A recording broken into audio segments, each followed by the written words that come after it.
Hello everybody, मैं पवन संगर स्वागत करता हूं आप सभी का अपने YouTube channel the English lovers पर। तो कैसे हैं दोस्तों आप सब? आई होप आप लोग बहुत अच्छे होंगे। सबसे पहले wish you very happy Janmashtami to all of you. Friends, आज का जो टॉपिक है बहुत ही इंपॉर्टेंट टॉपिक है, how to attempt comprehension and score 10/10। अगर आप लोग तैयारी कर रहे हैं एसएससी की, अगर आप लोग तैयारी कर रहे हैं सीटेट की, या फिर तैयारी कर रहे हैं यूपी टेट की, या इंग्लिश से रिलेटेड किसी भी एग्जाम की, मेनली कॉम्प्रिहेंशन का सेक्शन आपसे हमेशा पूछा जाता है। कॉम्प्रिहेंशन का दोस्तों अगर हम बोले कि शॉर्ट ट्रिक, दुनिया में कोई भी शॉर्ट ट्रिक नहीं बनी है, बस कुछ टिप्स हैं जिनको अगर आप फॉलो करते हैं, रेगुलर उनको प्रैक्टिस में लेते हो, तो आप कॉम्प्रिहेंशन को बहुत आसानी से कर सकते हो। चलिए तो फ्रेंड्स, कॉम्प्रिहेंशन पे डिस्कशन कर लेते हैं। देखिए, ईच एंड एवरी एग्जामिनेशन लगभग 5 to 10 क्वेश्चंस आप लोगों को बेस्ड होते हैं कॉम्प्रिहेंशन पर, जिसमें एक पैसेज गिवन होता है और पैसेज से रिलेटेड आपको 5 to 10 क्वेश्चंस मिलते हैं, जो on the basis of passage यानी कॉम्प्रिहेंशन उनके आंसर्स आप लोगों को देने होते हैं। देखिए, तो कुछ इंपॉर्टेंट स्टेप्स हैं, अगर आप उनको फॉलो करते हो तो आप बहुत इजी से कॉम्प्रिहेंशन को सॉल्व कर सकते हो। तो आ जाते हैं important steps for solving comprehension. Comprehension को सॉल्व करने के लिए क्या क्या स्टेप्स आपको देखने हैं। देखो, पहला स्टेप नंबर फर्स्ट क्या है? Read the questions first. Underline करिएगा, सबसे पहले क्वेश्चन आप लोगों को पढ़ने हैं।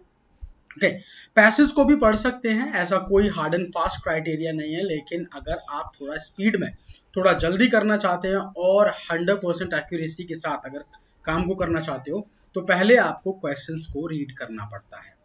अगर आप क्वेश्चंस को रीड कर लेते हो, समझिएगा ध्यान से, क्वेश्चन रीड करने के बाद आप लोगों को साथ साथ ही उसमें रिलेटेड कीवर्ड्स, अगर आपका एग्जाम ऑफलाइन है तो ऑफलाइन एग्जाम में आप क्या करेंगे, वर्ड्स को वहीं अंडरलाइन करते चलेंगे।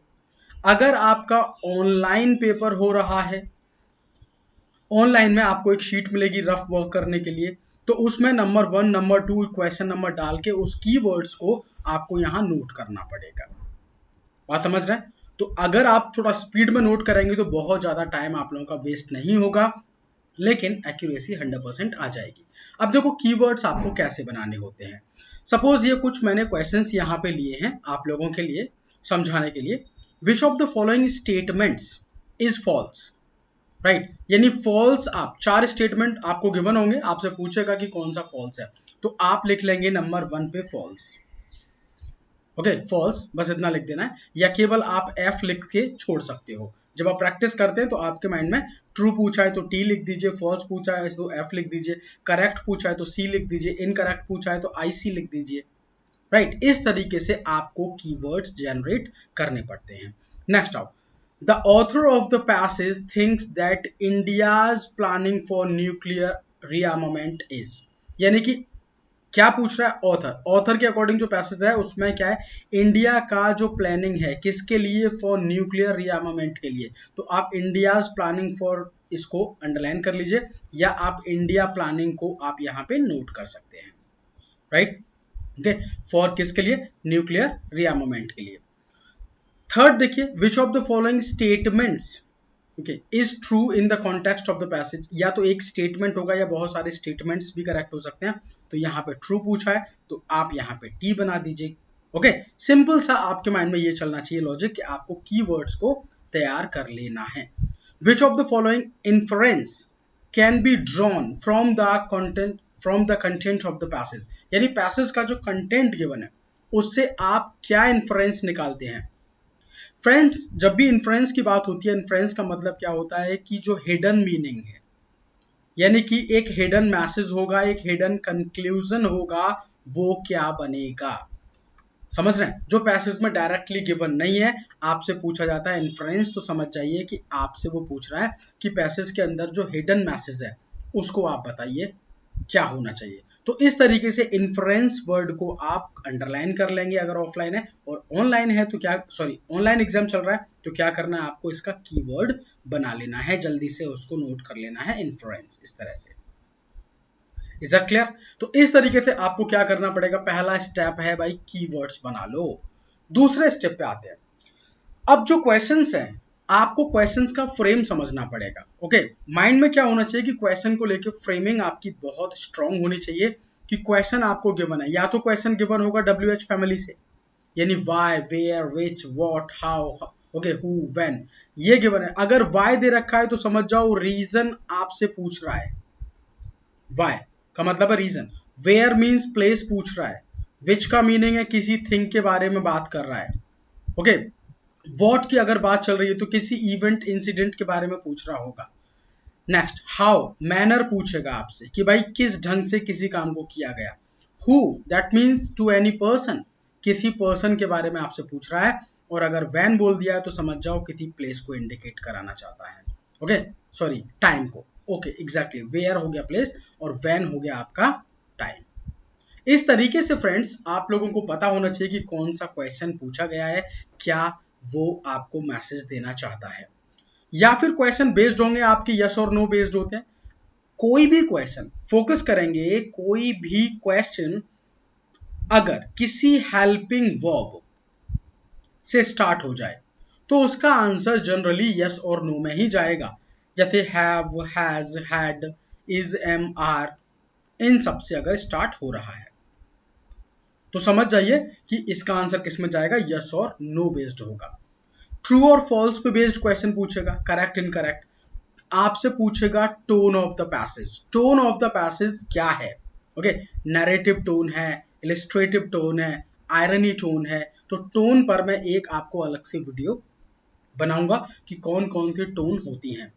करेक्ट, इनकरेक्ट पर क्वेश्चन मिल जाता है। समरी ऑफ द पैसेज, यानी कि आप कंक्लूड करके, पूरे पैसेज को कंक्लूड करके एक समरी बताइए कि क्या समरी पैसेज की हो सकती है, राइट।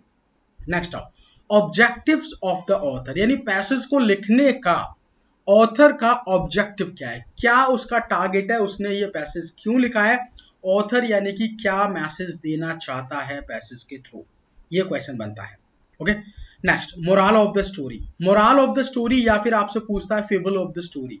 और देखो, जो स्टोरी एनिमल्स बेस्ड होती हैं, एनिमल बेस्ड होती हैं, उनका फेबल हम इससे बात करते हैं। और जो ह्यूमन बेस्ड है वो होती है मोरल निकालते हैं उनका, यानी कि पढ़ने के बाद में आपको क्या शिक्षा मिलती है। इस तरह के क्वेश्चंस आपको मिलेंगे। या फिर central idea of the passage, यानी कि पैसेज का मेन सेंटर आइडिया क्या रहा, वो आपसे पूछेगा। Number 10, theme, style and title. या तो आपसे पूछेगा थीम क्या है पैसेज का, स्टाइल कौन सा है पैसेज का, टाइटल क्या है पैसेज का। टाइटल मीन्स नेम, यानी कि अकॉर्डिंग टू यू स्टोरी का नेम क्या होना चाहिए। जो भी स्टोरी आपको गिवन है उस स्टोरी का नेम क्या होना चाहिए आपके अकॉर्डिंग। ओके, तो वो आपको लेना है। टाइटल हमेशा ऐसा लेते हैं फ्रेंड्स जो कंप्लीट स्टोरी को कवर करे, और अगर स्टोरी में नेगेटिव और पॉजिटिव दोनों बातें बताई जा रही हैं तो समझ जाइए कि टाइटल हमेशा आपको पॉजिटिव वाला ही लेना है, नेगेटिव नहीं लेना, उसको आप छोड़ देंगे। ओके, नेक्स्ट, लास्ट आपको मिलते हैं vocab based questions. Vocab based में 3 काइंड्स के क्वेश्चंस आपको मिल जाते हैं। या तो मिलेगा आप लोगों को सिनोनिम, या मिलेगा एंटोनियम, या मिलेगा phrases based, right. Phrases based भी क्वेश्चन आपको मिल जाते हैं कि अंडरलाइन करके आपसे बोल देगा कि इस फ्रेज का क्या मीनिंग है, राइट गाइस। तो इस तरह के क्वेश्चंस आप लोगों को फेस करने होंगे एग्जाम में। अब देखिए गाइस, आपने क्वेश्चंस को पढ़ लिया, कीवर्ड्स बना लिए, तो अब समझिएगा ध्यान से, नाउ रीड द पैसेज। अब आपको क्या करना है, पैसेज जो भी गिवन है उसको पढ़ना है और ये आपके पास रहे कीवर्ड्स। ध्यान समझना, ये आपके पास कीवर्ड्स रहे और ये आप पैसेज पढ़ रहे हैं। तो पैसेज आप पढ़ेंगे तो एज वेल एज साथ ही साथ कीवर्ड्स को पढ़ेंगे। आपको 2 बार पैसेज नहीं पढ़ना, एक बार स्टार्ट पढ़ते चलिए पढ़ते चलिए पढ़ते चलिए। सपोज आपको कोई कीवर्ड यहां से मिला, कीवर्ड मिला, तुरंत पैसेज में आइए, तुरंत क्वेश्चन पर आइए और टिक करिए। बात समझ रहे हैं? ऐसा नहीं करेंगे आप पूरे पैसेज को आपने रेगुलर पढ़ लिया फिर आप क्वेश्चन कर रहे हैं, नहीं, आप साथ साथ चलते चलो, पैरेलल चलिए, कभी क्वेश्चन पर और passage, passage question, question passage, ऐसे चलना है। आपने अगर क्वेश्चंस पहले रीड कर लिए, रीड करने से, क्वेश्चन रीड करने के बाद ध्यान देना आपके माइंड में ये चीजें बिल्कुल क्लियर हो जाती है कि आपने जो भी क्वेश्चंस पढ़े थे, जैसे फॉल्स वाला क्वेश्चन पढ़ा था, इंडिया प्लानिंग, सॉरी, क्वेश्चन पढ़ा था, ट्रू वाला क्वेश्चन पढ़ा, इन्फ्रेंस वाला क्वेश्चन पढ़ा, ये सारे क्वेश्चन पढ़े थे। तो आपने क्या किया, अब पैसेज के साथ साथ आप कीवर्ड्स में चले जाइए। ओके, साथ ही साथ आप लोग काम करना है, पैरेलल काम करके चलते रहना है। Got it? ओके, अब अगली बात पे समझिए। जैसे ही आप क्वेश्चन पढ़ते हो ना, एक बात हमेशा माइंड में रखो, आफ्टर रीडिंग क्वेश्चंस, जैसे ही आपने क्वेश्चंस को पढ़ा, क्वेश्चन पढ़ने के बाद आपके माइंड में एक बात बिल्कुल क्लियर हो जाती है, आपको पता पड़ जाएगा कि पैसेज का टोन क्या चल रहा है, पैसेज का थीम क्या है, पैसेज में कौन कौन से कैरेक्टर्स के बारे में बात हो रही है, राइट? ये सारी चीजें आपको बहुत अच्छे से क्लियर हो जाती हैं। तो आपको सबसे पहले क्वेश्चंस को पढ़ना है, कभी भी पैसेज को पहले पढ़ने की कोशिश नहीं करेंगे। Is it fine? Okay, next आइए। अगला पॉइंट क्या है फ्रेंड्स? नेक्स्ट पॉइंट आपके माइंड में क्या होना चाहिए? Read the complete line of your option. यानी कि जो भी आपको आंसर गिवन है, जो भी आपको आंसर गिवन है, अगर लेंदी है, ओके, काफी लंबा ऑप्शन जा रहा है, तो आप क्या करते हो, कई बार आधा पढ़ने के बाद आपको लगता है कि यार ये करेक्ट है, बस लगा दो। नहीं, ऐसा बिल्कुल नहीं करेंगे, कंप्लीट लाइन को रीड करेंगे, क्योंकि समटाइम्स स्पेशली बैंकिंग एग्जाम्स में ऐसा होता है कि आपने आधा पढ़ा और आधा पढ़ने के बाद लगा दिया ऑप्शन, तो क्या होगा, sometimes further statement okay is wrong but beginning is right. Starting वो आपको रख देगा राइट और एंडिंग दे देगा क्या, रॉन्ग। तो ऐसा भी हो सकता है कि आपको रॉन्ग लग जाए, तो रॉन्ग आपको नहीं करना है। आप क्या करेंगे, पूरे स्टेटमेंट को पहले पढ़ेंगे, तब जाके आपको आंसर देंगे। और लास्ट में देखो ऐसे में क्या मिलेगा आपको, एक नन ऑफ दीज या नन ऑफ देम ऑप्शन होगा। तो 99% ऐसा आंसर हमेशा नन ऑफ देम जाता है, जिसका हाफ राइट होता है। Okay, next. अब इसके बाद आइए नेक्स्ट पॉइंट। सबसे पहली बात क्या है, आपके माइंड में हमेशा एक बात होनी चाहिए कि पैसेज को करने के लिए कोई शॉर्टकट नहीं बना है, आपकी रीडिंग बहुत अच्छी होनी चाहिए। स्पेशली अगर बैंकिंग और एसएससी की बात की जाए, एसएससी के मेंस में और सीपीओ, एसएससी सीपीओ दोनों के मेंस में लगभग आप लोगों को 3 to 4 पैसेजेस मिलते हैं, कई बार तो 6 पैसेजेस भी मिल चुके हैं, जहां पे 200 मार्क्स का आपका पेपर है। सीटेट में आपको 2 पैसेज मिलते हैं, समझ रहे हैं? बैंकिंग में प्री में आप लोगों को 1 पैसेज मिलेगा, मेंस में आपको 3 to 4 पैसेजेस मिलेंगे। तो आप क्या करेंगे, ध्यान दीजिए, आपकी रीडिंग हैबिट, यानी आपकी जो रीडिंग हैबिट है वो बहुत अच्छी होनी चाहिए। You should have the habit of reading speedly. आपको तेजी से स्पीड में पढ़ने की आदत होनी चाहिए। ओके, इसके अपार्ट फ्रॉम अब एक बात पे और ध्यान दीजिए आप लोग, आपके माइंड में हमेशा एक बात चलनी चाहिए कि आपको अगर 10 क्वेश्चंस गिवन है, नंबर 1, नंबर 2, नंबर 3, नंबर 4, इस तरीके से 10 क्वेश्चंस गिवन है, तो आप कोशिश क्या करेंगे, आप पहले वोकैब वाले क्वेश्चंस का आंसर दे दीजिए।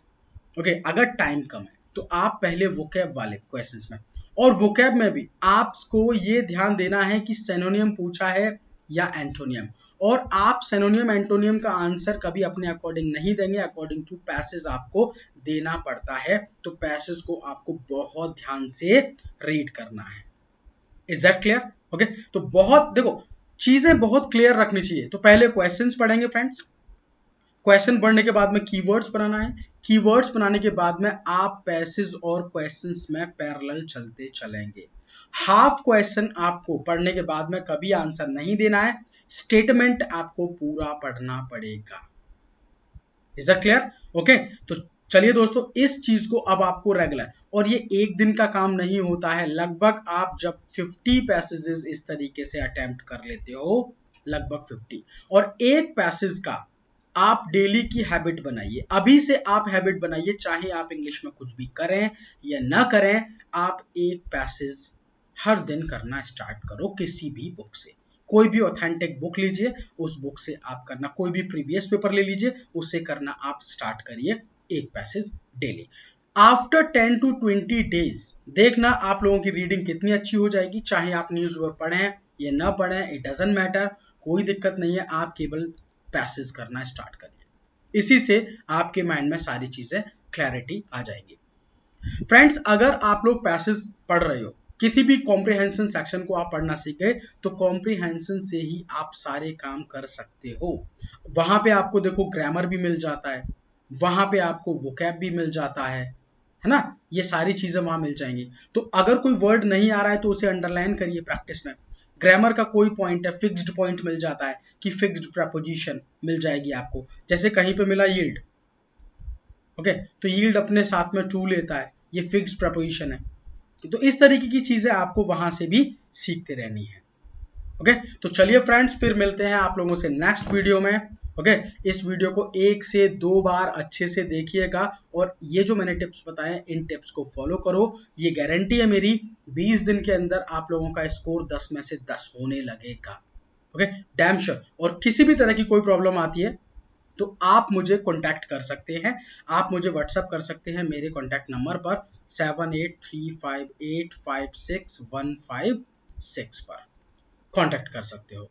चलिए फ्रेंड्स, मिलते हैं आप लोगों से नेक्स्ट क्लास में। Thank you to all of you, take care and be happy, be safe, enjoy the, thank you so much.